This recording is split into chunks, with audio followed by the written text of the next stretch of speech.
사도행전 9장 1절입니다.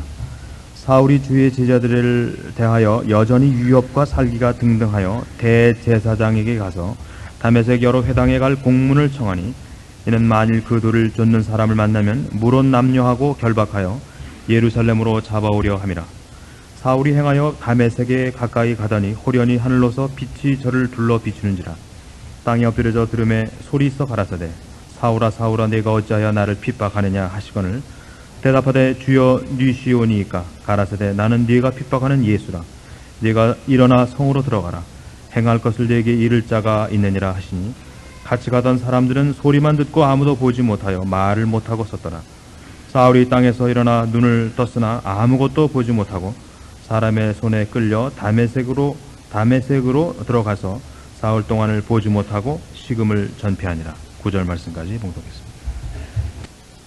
살기가 등등해서 다메섹으로 가던 사울이 다메섹으로 가던 도상에서 예수님을 만나고 회심하게 되는 장면에 우리가 지금 맞닥뜨리고 있습니다. 이 장면에서 예수님께서 사울에게 꾸짖은 말씀, 사울아 사울아 네가 어찌하여 나를 핍박하느냐 하는 그 말씀을 가지고 오늘은 생각을 하렵니다. 사울이 예수 믿는 사람들과 이 도에 대하여 적대하는 행위를 했고, 살벌하도록 그 반대편에 서서 힘을 쓴 것은 사실이지만 그거를 나를 핍박했다라고 하는 그 표현에는 그것까지는 다 설명할 수 없는 좀 더 깊은 내용적 차원에서의 어떤 이유가 있습니다.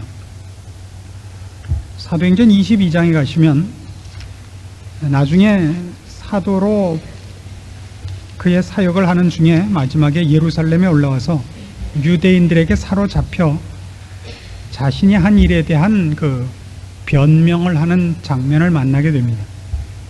거기서 도대체 그 사도 바울이 기독교를 왜 핍박했고 예수님께서 네가 나를 핍박했다라고 한 것이 무엇인가 하는 데 대한 어떤 단서들을 얻을 수 있게 됩니다. 사도행전 22장 1절입니다. 부형들아 내가 지금 너희 앞에서 변명하는 말을 들으라 하더라. 저희가 그 히브리 방언으로 말함을 듣고 더욱 조용한지라. 이어 가로되 나는 유대인으로 길리기아 다소에서 났고 이성에서 자라 가말리엘의 문화에서 우리 조상들의 율법에 엄한 교훈을 받았고 오늘 너희 모든 사람처럼 하나님께 대하여 열심하는 자라. 내가 이 돌을 핍박하여 사람을 죽이기까지 하고 남녀를 결박하여 옥에 넘겼느니 이에 대제사장과 모든 장로들이 내 증인이라. 또 내가 저희에게서 다메섹 형제들에게 가는 공문을 받아가지고 거기 있는 자들도 결박하여 예루살렘으로 끌어다가 형벌받게 하려고 가더니 가는데 다메섹에 가까웠을 때 오정쯤 되어 호련히 하늘로서 큰 빛이 나를 둘러 비치매 내가 땅에 엎드러져 들으니 소리 있어 가로되 사울아 사울아 네가 왜 나를 핍박하느냐 하시거늘 내가 대답하되 주여 뉘시니까 하니 가라사대 나는 네가 핍박하는 나사렛 예수라 하시더라.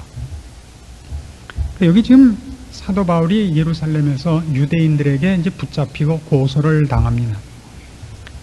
그러니까 이 자신을 적대하고 자신을 고소하는 유대인들에 대하여 자기가 변명을 할 때 그 변명하는 중요한 그 원리가 뭐냐 하면 나도 예전에 너희와 똑같았었다 하는 것입니다. 너희와 똑같이 하나님께 대하여 열심이고 율법에 엄한 교훈을 받은 사람이었다. 너희가 지금 그러는 것 같이 나도 전에는 이 도를 핍박하고 이 도를 믿는 자들을 대적한 사람이었다. 그러니까 지금 사도 바울은 자기를 지금 고소하고 자기를 대적하고 있는 유대인들의 모습을 볼 때 자신의 옛날 모습을 보는 겁니다. 거기에서부터 예수를 만나서 이렇게 변했습니다. 이 변한 것 속에는 옛날에는 말하자면 요즘식으로 얘기해서 불교로 가다가 이제는 예수를 믿게 됐다 이렇게 온 것이 아니라 같은 하나님을 믿고 있다고 생각했었는데 그때는 같은 하나님을 기독교도들이 믿는 하나님이나 자기가 원래 믿었던 하나님이나 같은 하나님이었는데 그때는 하나님을 믿는 방법에 있어서 예수 그리스도를 대적하고 이 도를 믿는 자들을 핍박해야 된다고 생각을 했었고, 이제는 아닌 자로 변한 것입니다. 지금 이 바울을 대적하고 있는 유대인이나 바울이나 무슨 뿌리냐 하면 같은 뿌리, 유대인이요, 하나님께서 그의 백성들에게 준 율법을 열심 있게 추종하는 자들입니다. 근데 옛날에 바울이 모세가 전하여 준 율법을 지킬 때는, 주님을 만나기 전에는 왜 그것이 주를 대적하는 것이 되었고, 이제는 그렇지 않은 것이 되었느냐 하는 이 차이가 굉장히 신자들에게 있어서는 중요한 문제가 됩니다. 26장으로 가시면 같은 일을 가지고 아그리빠 왕 앞에 서서 변명하는 장면이 나옵니다. 26장 4절부터 봅시다. 내가 처음부터 내 민족 중에와 예루살렘에서 젊었을 때 생활한 상태를 유대인이 다 아는 바라. 일찍부터 나를 알았으니 저희가 증거하려 하면 내가 우리 종교의 가장 엄한 팔을 쫓아 바리새인의 생활을 하였다고 할 것이라. 이제도 여기 서서 신문 받는 것은 하나님이 우리 조상에게 약속하신 것을 바라는 까닭이니, 이 약속은 우리 12지파가 밤낮으로 간절히 하나님을 받들어 섬김으로 얻기를 바라는 바인데, 아그리빠 왕의 이 소망을 인하여 내가 유대인들에게 송사를 받는 것이니이다. 당신들은 하나님이 죽은 사람 다시 살리심을 어찌 못 믿을 것으로 여기나이까? 나도 나사렛 예수의 이름을 대적하여 범사를 행하여야 될 줄 스스로 생각하고, 예루살렘에서 이런 일을 행하여 대제사장들에게서 권세를 얻어가지고 많은 성도를 옥에 가두며, 또 죽일 때 내가 가편 투표를 하였고, 또 모든 회당에서 여러 번 형벌하여 강제로 모독하는 말을 하게 하고, 저희를 대하여 심히 격분하여 외국 성까지도 가서 핍박하였고, 그 일로 대제사장들의 권세와 위임을 받고 다메섹으로 갔나이다. 왕이여 때가 정문화되어 길에서 보니 하늘로서 해보다 더 밝은 빛이 나와 내 동행들을 둘러 비추는지라. 우리가 다 땅에 엎드러지면 내가 소리를 들으니 히브리 방언으로 이르되, 사울아 사울아 네가 어찌하여 나를 핍박하느냐? 가시채를 뒷발질하기가 네게 고생이니라. 내가 대답하되 주여 네시니까. 주께서 가라사대 나는 네가 핍박하는 예수라. 여기서도 보면 유대인들과 내가 방불한 사람이요, 동일한 도를 믿는 사람이요, 같은 소망을 가진 사람이고, 그래서 나사렛 예수 이름을 대적하여야 된다고 그때는 생각했었습니다. 사도 바울의 그 변화받기 이전의 상태를 가장 잘 진술하는 내용인 것입니다. 그러나 이제는 물론 그렇지 않습니다. 그러면 사도 바울이 율법을 버렸습니까? 그렇지 않습니다. 율법을 지키고 있고 또 하나님을 배신하고 있지도 않습니다. 그런데 같은 하나님을 쫓으며 같은 율법을 지키고 있음에도 불구하고 어느 때는 그것이 기독교와 예수 그리스도를 대적해야 되는 것으로 나타나고, 어떤 때는 그것을 용납하는 것으로, 그렇게 사람이 나뉘어질 수 있느냐 하는 것입니다. 유대인들이나 이 회심하기 전의 바울 입장에서 볼 때 예수 믿는 사람들의 가장 곤란한 것이 무엇이었느냐 하면 율법에 관한 것이었습니다. 저들이 율법을 폐하는 것 같이 보였다 이겁니다. 대표적인 것으로 스데반을 송사할 때 그 나왔던 고소 중에 사도행전 6장 11절 보시면, 사람들을 가르쳐 말시키되 이 사람이 모세와 및 하나님을 모독하는 말하는 것을 우리가 들었노라 하게 하고, 백성과 장로와 서기관들을 충동시켜 와서 잡아가지고 공회에 이르러 거짓 증인들을 세우니 가로되 이 사람이 이 거룩한 것과 율법을 거스려 말하기를 마지 아니하는도다. 그의 말에 이 나사렛 예수가 이것을 헐고 또 모세가 우리에게 전하여 준 규례를 고치겠다 함을 우리가 들었노라. 모세와 및 하나님을 모독하고, 그리고 이 율법을 거스려 말하고 모세가 우리에게 전하여 준 규례를 고치겠다고 했습니다 이겁니다. 이것이 왜 그렇게 심각한 문제냐 이겁니다.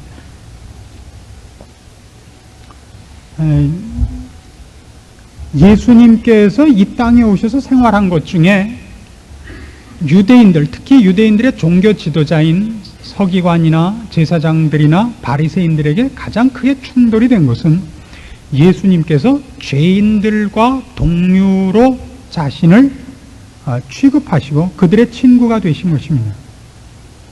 아마 그 시대에도 계급 투쟁이 있었던 모양이죠. 분명히 그런 것은 아닙니다. 유대인들이 생각하는 율법에 대한 개념과 지금 예수 그리스도와 그의 가르침을 쫓는 제자들에게서 율법의 개념은 상당한 차이가 있습니다. 이 부분을 이해하면 이제 이 싸움이 무슨 싸움인가 하는 것이 분명해집니다. 마태복음 5장으로 갑니다. 17절입니다.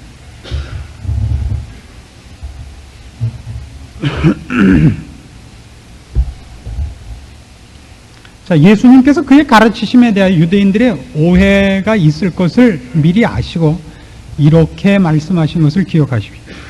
마태복음 5장 17절 내가 율법이나 선지자나 폐하러 온 줄로 생각지 말라. 폐하러 온 것이 아니요 완전케 하려 함이로다 해놓고 21절부터 48절까지 이르도록 유대인들이 이해하는 율법관과 주님께서 이해하는 율법관의 차이를 극명하게 대조시키십니다. 율법의 그 진실된 뜻이 무엇이며 진실된 목적이 무엇인가 하는 것이 거기 잘 드러나고 있습니다. 21절 옛사람에게 말한 바 살인치 말라. 누구든지 살인하면 심판을 받게 되리라 했다는 것을 너희가 들었으나 나는 너희에게 이르노니 형제에게 노하는 자마다 심판을 받게 되고 형제를 대하여 라가라 하는 자는 공회에 잡히게 되고 미련한 놈이라 하는 자는 지옥불에 들어가게 되리라. 이 라가라는 것은 아마 미련하다, 멍청하다, 바보다 그런 뜻인 걸로 알고 있습니다. 주님께서 여기 이제 예를 드시는 몇 가지 그 율법들은 이스라엘 백성들에게 있어서는 이렇게 이해되고 있는 것입니다. 율법이라는 것을 저들이 지킬 수 있는 사람이라는 생각 속에서 율법을 수용합니다. 이 율법을 지키면 상 받고 어기면 벌을 받습니다. 그러니까 이 율법이 제시된 그 대상인 이스라엘 백성들은 스스로를 생각하기를 자기네가 이 율법을 지킬 수 있는 사람이라는 전제 조건 하에서 이것을 받아들이는 겁니다. 그러나 주님께서는 이 율법을 어떻게 해석하고 계시냐 하면 율법을 준 것은 그 일로 말미암아 우리가 누군가를 분명케 하기 위하여 주었다고 얘기를 합니다. 그러니까 율법은 이 율법을 지키는 싸움을 하라는 것이 아니라 이 율법은 아무도 지키지 못합니다. 이 율법을 못 지키는 것으로 내가 누군가를 직시하라고 준 것이라고 해석합니다.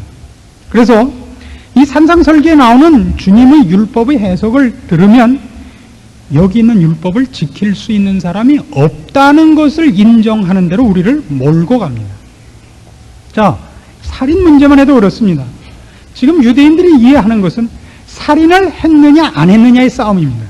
그러나 주님의 지적은 살인을 했느냐가 아니라 네 마음에 형제에 대한 미움이 있느냐라고 묻습니다.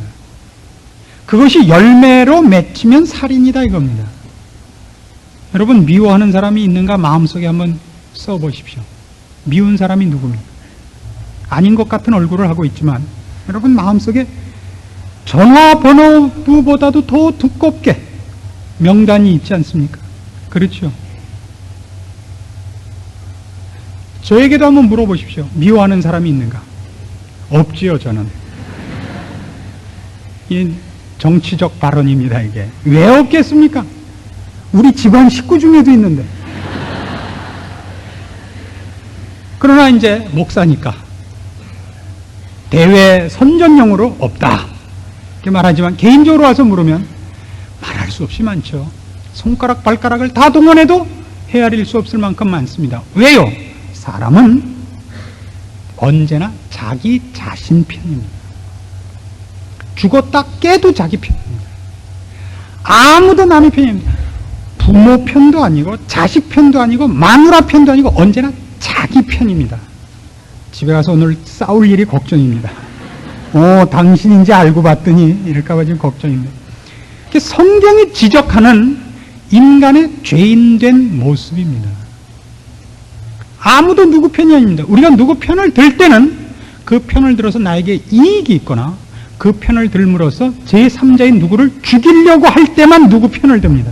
그 외에 남의 편을 드는 예가 없습니다. 역사상 한 사람도 그래 본 적이 없다는 것이 세계사가 증언하는 인류의 공통된 결론입니다. 27절 보십시오. 간음치 말라 했다는 것을 너희가 들었으나 나는 너희에게 이르노니 여자를 보고 음욕을 품는 자마다 이미 간음하였느니라. 간음이라는 건 결단코 내가 다른 여자와 관계를 맺는 것으로만 간음이 아니다 이겁니다. 그러니까 유대인들은 어떻게 생각했냐면 내 마누라 외의 여자를 내가 안 건드리면 나는 간음 안 했다 이겁니다. 그러니까 이걸 지켰다라고 생각하죠. 주님은 이 계명을 가지고 다른 여자를 보고 속에 딴 생각을 품었으면 너는 간음한 거다 이거. 여기서 벗어날 수 있는 사람이 있습니까? 없죠. 제가 아는 우리 교인 한 분은 텔레비를 보다가 이쁜 여자 탤런트만 나오면 입을 다물질 못하는 분이 있습니다. 제가 그 이름을 지금 발표를 할 수가 없어서 그런데, 야, 이쁘다, 이쁘다. 말로 이쁘다 그랬으니 속으로 무슨 생각을 했는지 알 수가 없죠. 이쁜데 어떡하자 말이에요, 이쁜데. 그 옛말에 이런 것이 있습니다.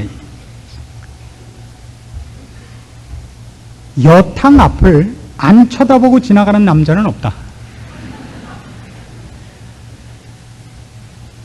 물론 오늘 부부끼리 오셨는데 제가 너무 이렇게 까발려서 죄송합니다. 그럼 너도 그러냐? 저는 안 그럽니다. 이 공식 석상에서 설교하는 마당에 제가 어떻게 사실이 그렇더라도 그렇다 그러겠습니까? 그렇죠? 저는 절대 안 그렇습니다. 전 속이면 속였지 거짓말은 안 합니다. 성경이 우리에게 분명히 밝히고 싶은 건 이겁니다. 우리가 누군가입니다. 여기서 벗어날 수 있는 사람은 아무도 없습니다. 아무도 없습니다. 이것이 율법을 준 이유입니다. 진실된 목적입니다. 그런데 유대인들은 어떻게 생각했느냐 하면 인간이 죄인이라는 것을 인정을 하지 않고 이 기준이 있는 한 이 기준을 따라서 내가 상 받는 일을 할 수도 있고 실패하는 일을 할 수도 있다고 생각했습니다. 그래서 그들에게서는 이 율법이 만일 폐지된다면 선한 것과 의로운 것을 주도하는 모든 분위기와 기준이 없어져서 인간 세상 삶이 망가질 거라고 생각한 겁니다. 그 이유 때문에 예수 그리스도를 길을 쓰고 적대하는 겁니다. 왜요? 예수님께서는 스스로 말씀하시기를 나는 의인을 부르러 온 것이 아니라 죄인을 부르러 왔다 그러는 겁니다. 그래서 의인이란 유대인들 쪽에서 보자면 어때요? 율법을 지킨 사람들입니다. 그렇죠? 그런데 율법을 지킨 것과 율법을 지키지 않은 것이 동등하다면 도대체 율법을 지킬 이유가 어디 있으며 사람이 선한 의지를 발동하고 죄를 멀리하고 자신을 절제할 이유가 어디 있습니까? 이런 세상을 막 망치는 이런 교는, 이런 도는 분명히 내 눈에 흙이 들어가지 않는 한 막아야죠. 그래서 아주 도시락 싸들고 다니면서 지금 방해하는 겁니다. 얼마나 이해가 가는 일입니까? 그러나 주님께서 내가 의인을 부르러 온 것이 아니요 죄인을 부르러 왔다는 것은 우리 중에 아무도 율법을 시행할 그 율법의 기준을 통과할 사람이 없기 때문입니다. 이 기준이 우리에게서 분명해져야 됩니다.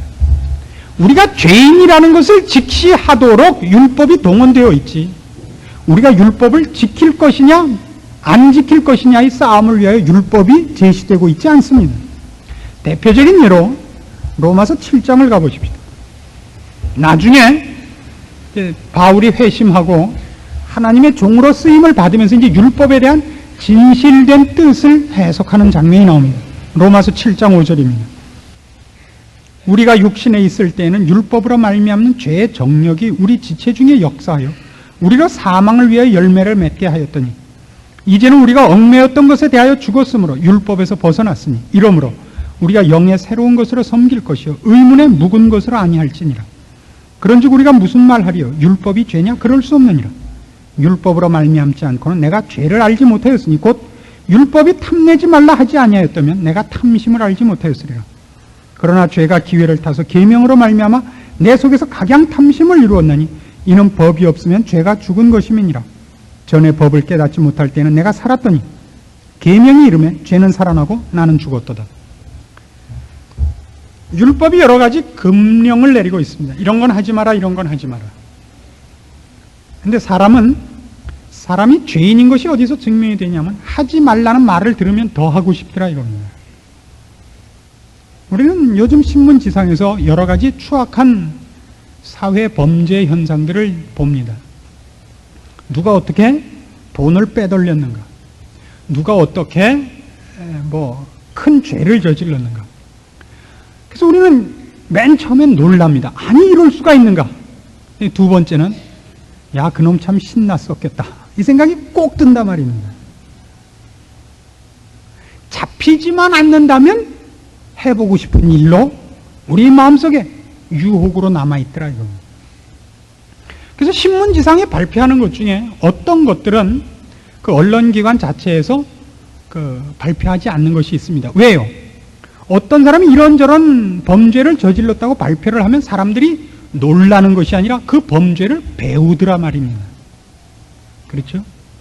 인신매매가 있다 발표됨으로써 놀라고 조심해야겠다고 생각도 들지만 우리도 막 가는 인생이 되면 그거나 하자, 돈이 드냐 뭐이 드냐, 그 생각이 드는 것이 인간이더라 이겁니다. 그래서 율법이 이걸 하지 마라 저걸 하지 마라, 탐심을 갖지 마라, 그렇게 율법이 우리한테 말을 했는데 그 명령을 받자 그 명령을 지키는 것이 아니라 계속 탐심이 나를 괴롭혀서 계명이 나에게 죄를 오히려 조장하더라고요. 어찌 율법이 죄겠습니까? 율법이 나쁜 짓을 시켰겠습니까마는 하지 말라는 말을 들었음에도 불구하고, 이건 나쁜 일이다라고 들었음에도 불구하고 우리 마음에 있는 죄가 나로 하여금 그 금령마저도 유혹과 하고 싶은 소욕으로 삼아버리더라 이겁니다. 그래서 계명이 임하자 그 계명으로 말미암아 내가 나의 선한 의지를 발동하고 나쁜 것으로 가지 않고 좋은 일로 나를 추진시키는 것이 아니라 그것이 율법이 내 앞에 하나의 법칙으로 주어지자 그걸 지키지 못한 것으로만 결과가 지어져서 여기 있는 식으로 전에 법을 깨닫지 못할 때는 내가 살았더니 계명 이름에 죄는 살아나고 나는 죽었도다 라는 결론에 이르는 겁니다. 계명을 깨닫지 못할 때는 왜 살았었죠? 그때는 계명이 지키면 되는 문제인 줄 알았다고요. 쉽게 살인하지 말라, 난 살인 안 했다 이거예요. 예수 믿는 사람들이 예수 믿지 않는 사람들이 가서 이제 그 전도를 할 때 제일 많이 쓰는 말이 뭡니까? 당신은 죄인입니다. 예수를 믿고 구원을 얻으십시오. 그럼 난 뭐라고 대답하죠? 내가 왜 죄인이요? 당신 내가 살인하는 걸 봤어? 사기치는 걸 봤어? 그런단 말이에요. 그런 면에서 다 떳떳하죠. 그 정도로만 따지자면 우리가 살인을 했습니까? 우리가 사기를 쳤습니까? 그 식으로 따지면 우리도 죄인이 아닙니다만 성경의 율법을 제시해서 우리에게 확인시키려고 하는 것은 그 뿌리입니다. 미움이 있지 않느냐 이거. 음욕이 우리 속에 있지 않느냐 이거. 네가 죄인이 아니라고 이러는 겁니다. 사과나무는 사과를 열매 맺어서 비로소 사과나무가 되는 것이 아니라 사과나무기 때문에 가을에 사과가 달립니다. 죄란 그것이 행동으로 나타나기 전에는 죄가 아닌 것이 아닙니다. 근데 유대인들은 행동을 하지 않는 한 죄가 아니라고 율법을 오해했습니다. 그리고 그걸 지키고 있는 한 정당하다고 생각을 했죠. 그게 왜 큰 싸움이 될까요? 이렇게 큰 싸움이 됩니다. 내가 나를 옳다고 인정을 하고 내가 선한 일을 하고 있고 이 율법을 지키고 있다고 생각을 하는 동안 우리는 어디로 못 가느냐면 주님 앞으로 갈 이유가 없어집니다. 여기가 바로 주님께서 사울에게 네가 왜 나를 핍박하느냐 하는 가장 중요한 문제가 깃들어 있는 자리입니다. 우리가 만일 영원한 심판관이신 하나님도 없고 우리를 위하여 십자가에 돌아가신 주님도 없고 즉 내세가 없고 이생뿐이라면 요즘 현대사회가 가는 식으로 이제 뭐 새삼스럽게 예인이 양심이 찾지 말고 쌍놈의 인생 한 번 살고 각 돌아갈 건데 야 뭐 서로 까놓고 살자 이렇게 되는 겁니다. 요새 영화 나오는 거 보시죠. 완전히 까놓고 사는 거 아닙니까? 뭐 어차피 짧은 인생 오래 사느니 짧게 사느니 짧고 굵게, 가능하면 길고 또 굵게 한 인생 살아보는 겁니다. 하다 안 되면 그게 그거죠. 그것뿐이라면 율법이 이걸 지키자 하는 것으로 중요할 것입니다. 그리고 율법이 우리로 하여금 절망케 하고 너는 죄인이다라고 얘기하는 것이 아무 효력을 발휘하지 못합니다. 그러나 예수 그리스도가 있고 하나님 있고 내세가 있다면 거기를 들어가기 위한 아주 유일한 방법으로서 율법이 방법이 아니다라는 걸 우리에게 알려주고, 우리가 그걸 준비하는 일에 있어서 가만히 있어서는 안 된다는 걸 확인하게 된다면 우리는 모두 율법이 우리를 정죄한 것에서 주님으로밖에 피신할 수 없게 됩니다. 즉 율법이 우리에게 이걸 지키자 말자, 이걸 지키면 상 받고 이걸 못 지키면 벌 받는다라는 기준으로 서 있는 한 우리는 주님을 찾아갈 이유가 없어집니다. 그러나 율법이 나를 어떻게 정죄하며 내가 어떻게 죄인인가를 정말 꼼짝없이 항복시키느냐가 제대로 발휘되면 될수록 우리는 주님 앞에, 십자가 앞에 가서 무릎을 꿇게 됩니다. 주님이 십자가에 달렸을 때 옆에 매달렸던 강도가 한 말과 똑같습니다. 주여, 오늘 나를 기억하소서. 이 율법의 정죄와 율법의 절망감 없이는 우리는 십자가 앞에 인도되지 않습니다.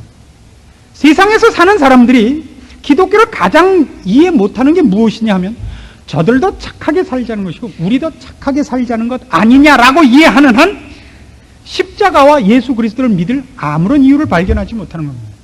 그들의 착함은 뭡니까? 내가 죄를 짓지 않았다는 거죠. 어떤 의미에서? 살인하지 않고 사기치지 않았다 이거죠. 그래서 예수 믿는 사람들은 그들은 교회 나가서 착하게 살자는 거고, 나는 교회 안 가고도 착하게 살자는 사람. 그러니까 예수 믿는 사람들은 돈 내고 학원 가서 착하게 살자로 배우는 사람, 나는 과외 공부 학원 안 나가고 교과서만 갖고도 공부 열심히 한 사람. 이 차이밖에 안 생기는 겁니다. 그렇지 않습니다. 전혀 다릅니다.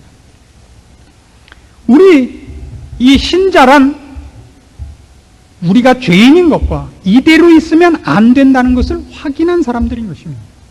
주를 찾아 나온 사람들입니다. 무엇을 지키느냐 못 지키느냐가 문제가 아니라 주를 붙잡아야 된다는 것을 인식한 사람들입니다. 로마서 3장에 이 말씀을 이런 식으로 기록을 합니다. 이 말씀을 여러분이 잘 이해하시기 바랍니다. 로마서 3장 9절입니다.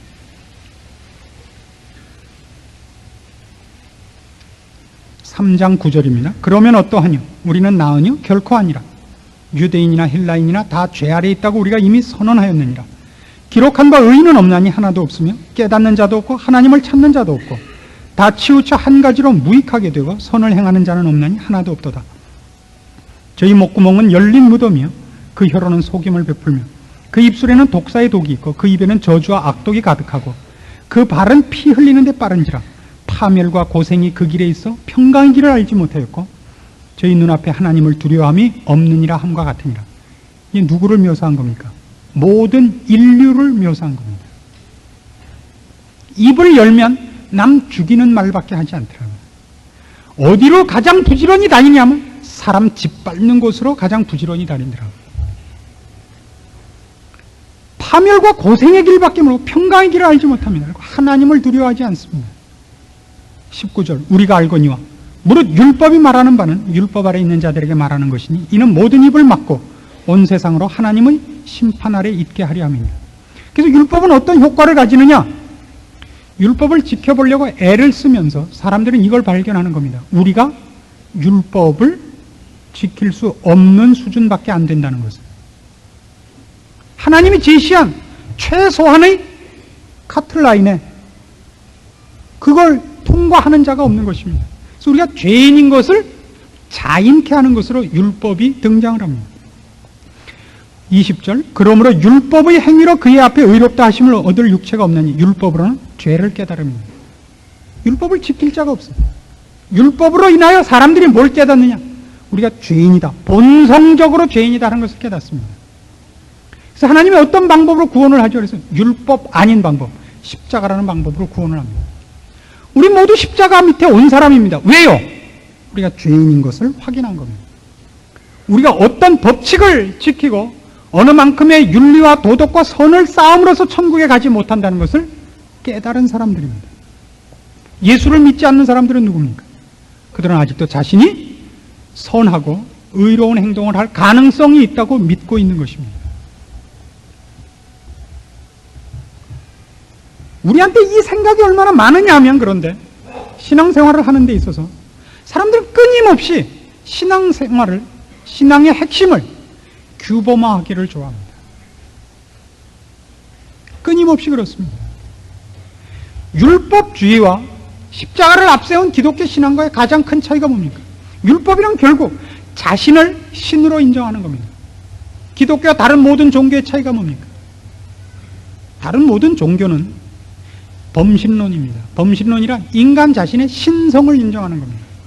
인간 안에 영적이고 초월적인 어떤 가능성을 인정하는 겁니다. 뭐만 없어서 그냥 깨우침이 부족해서 아직도 자신을 다 개발하고 완성시키지 못했다고 보는 겁니다. 그 도를 찾는 싸움입니다. 불교식으로 얘기해서 해탈하는 겁니다. 이슬람교식으로 얘기를 하자면 그건 어떤 법을 지킴으로 신으로 가는 길에서 일탈하지 않는 것입니다. 그러나 기독교는 어떻게 다릅니까?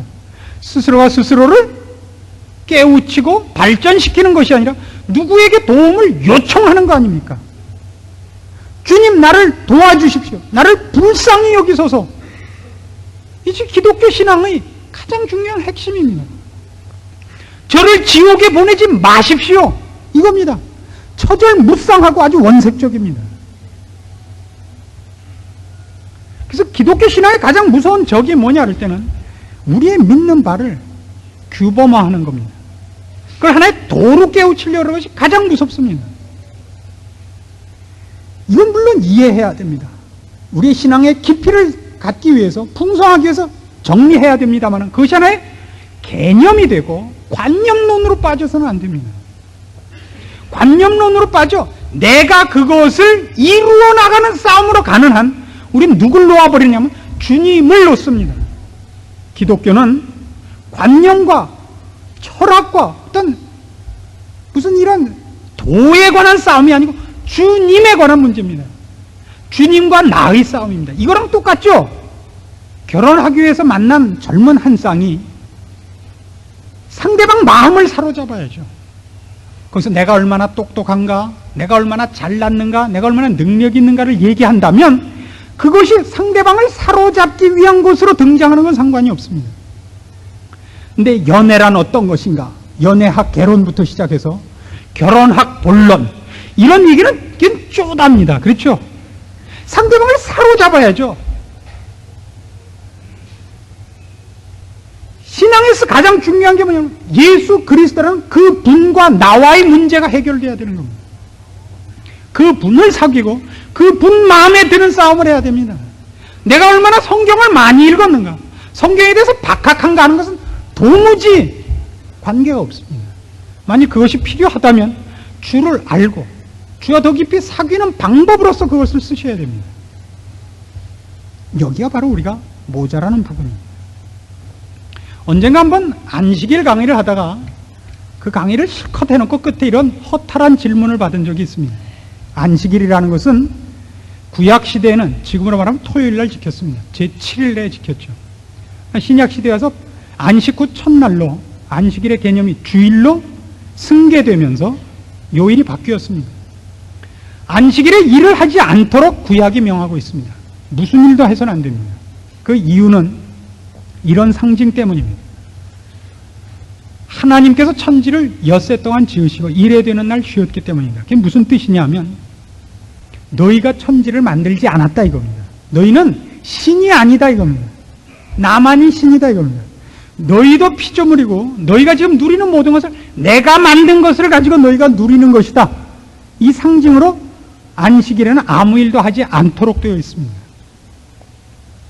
그 다음에 두 번째 개념으로는 이제 구원 문제에 있어서 우리가 죄인 되었고 타락했는데 여기서 하나님께서 우리를 구원하실 때 우리의 협조를 받은 것이 아니고 우리의 요청을 받은 것도 아니고 하나님께서 우리를 다만 불쌍히 여기시고 사랑하사 예수 그리스도를 보내서 우리를 구원해 내십니다. 혼자 하셨습니다.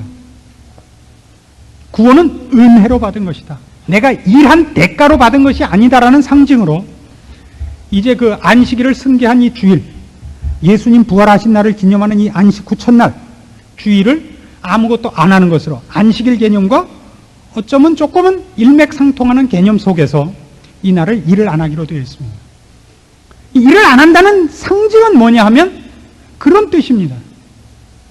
이 온천한 만물의 주인이시오 창조주는 한 분 하나님뿐이시며 우리도 피조물이다. 우리를 죄악 가운데서 구원하시고 우리에게 영원한 기업과 영원한 상급을 주시려고 하시는 분이 그 모든 것을 우리에게 은혜로 주셨다. 이걸 상기하는 겁니다. 그걸 위해서 아무것도 안 합니다. 이걸 위해서 아무것도 안 하는 건 아닙니다. 하나님 쟤는 오늘 일했대요. 그래서 불러다 때려 죽이고 난 안 했대요. 그래서 훈장 하나 달고 이 개념은 아니다 말입니다. 이걸 예수님 앞에 요한복음 8장에서 보면 그 예수님을 책잡기 위해서 가늠하다 현장에서 붙잡힌 여인을 데리고 왔습니다. 뭐라고 그랬죠? 어떻게 할까요? 모세의 율법에는 이런 자를 죽이라고 했습니다. 예수님이 어떻게 처리하셨습니까? 죄 없는 자가 먼저 돌로 치라. 다 빠져나가고 여인만 남았습니다. 나도 너를 정죄치 아니하노니 가서 다시는 죄를 범치 말라 하고 보냅니다. 안식일의 정신이 뭐냐 이겁니다. 마가복음 2장 같은 데서는 이런 싸움이 벌어집니다. 제자들이 안식일날 밀밭을 지나가다가 배가 고파서 밀 이삭을 비벼서 까먹습니다. 그래서 옳다 됐다고 시비를 겁니다. 안식일날 아무 일도 안 해야 되는데 왜 합니까? 주님이 대답하시죠. 사람이 안식일을 위하여 있는 것이 아니라 안식일이 사람을 위하여 있다. 이 정신을 이해하시겠습니까? 기독교 신앙의 정신을 이해하십시오. 이것이 무엇을 지키는 법칙, 그래서 내가 남보다 잘났다는 걸 증명하는 것들이 아닙니다. 신앙생활에 가장 나쁜 게 뭐냐? 주님과 십자가를 가로막고 서서, 오늘식으로 표현하면 주님을 핍박하는 겁니다. 막고 서서 나는 어떻게 법을 지켜서 잘난 사람이야, 너는 얼마나 행편없는 놈이냐를 비교하고 확인하는 싸움으로 신앙을 끌고 가는 것입니다. 그 신앙은 이렇습니다. 여러분 오늘 나 같은 것도 예수를 믿는다고 말을 할 수 있겠는가라는 율법적 차원에서의 좌절과 절망이 있다면 여러분이야말로 정말 아가씨와 건달들에 나오는 식으로 얘기해서 싱싱한 죄인입니다. 그런 사람이야말로 바로 십자가를 찾아오셔야 됩니다. 그것이 기독교가 외치는 복음입니다. 우리는 의인을 구하러 온 것이 아니죠. 우리는 예수님이 이렇게 오셨고 그걸 증거하는 사람이 아닙니다. 기독교는 의인을 구하겠다는 종교가 아닙니다. 죄인을 구하겠다는 종교입니다. 십자가로 여러분을 부릅니다. 우린 모두 죄인입니다. 그러나 그걸 깨닫지 못할 때 무엇을 막느냐? 십자가를 막아섭니다. 주를 핍박하게 되는 겁니다. 이것이 사도 바울이 그 회심하는 장면에서 주님 앞에 꾸중 듣는 중요무쌍한 내용입니다. 그리고 오늘날까지도 모든 인간이 갖는 본성적 차원에서 우리는 자기도 모르게 이 실수를 범합니다. 주를 찾고 그에게 자비를 구하는 것을 늘 놓칩니다. 떳떳하려고 합니다. 내가 괜찮은 사람이라는 걸 증거하는데 너무나 많은 시간을 보내고 주님을 만나는 시간을 빼앗깁니다. 주를 찾고 은혜를 구하고 긍휼을 구하십시오. 그것보다 더 훌륭한 신앙은 없습니다. 여러분 오늘 여러분이 당하고 있는 세상적인 문제를 풀어야 하는 것으로만 만나지 마시고 그분이 여러분을 사랑하시고 우리를 용납하시고 부르신다는 사실로 인하여 존재론적으로 그분을 만나십시오. 그리고 여러분의 모든 문제를 그분과 상의하십시오. 영원한 운명과 내세와 그리고 금세에서 사는 모든 문제에 있어서 그분께 인정받는 삶을 의논하십시오. 그를 찾는 이들에게 은혜와 자비를 베푸시기를 기뻐하시는 우리의 아버지십니다. 기도하십시다. 하나님 아버지, 우리의 마음에 주 앞에 엎드릴 수 있는 신앙의 마음을 주시고 주께서 우리에게 베푸신 은혜를 받아들일 믿음을 주시옵소서. 주 앞에서마저도 나의 떳떳함을 증거하려는 율법적 생각과 교만과 자랑과 미련한 고집을 부리지 않게 도와주시옵소서. 우리 중에 좌절한 사람이 있습니까? 혹 이만하면 됐다고 혼자 생각하는 사람이 있습니까? 십자가 앞에 불러주시고 그 안에서 우리의 죄인된 것을 확인하며 회개하는 마음으로 절망과 안타까움 속에서 주를 만나는 기쁨을 주시고 십자가와 주님 안에서만 우리의 모든 문제를 해결받는 이 복음의 비밀을 소유하는 일을 허락하여 주시옵소서. 예수님의 이름으로 기도합니다. 아멘.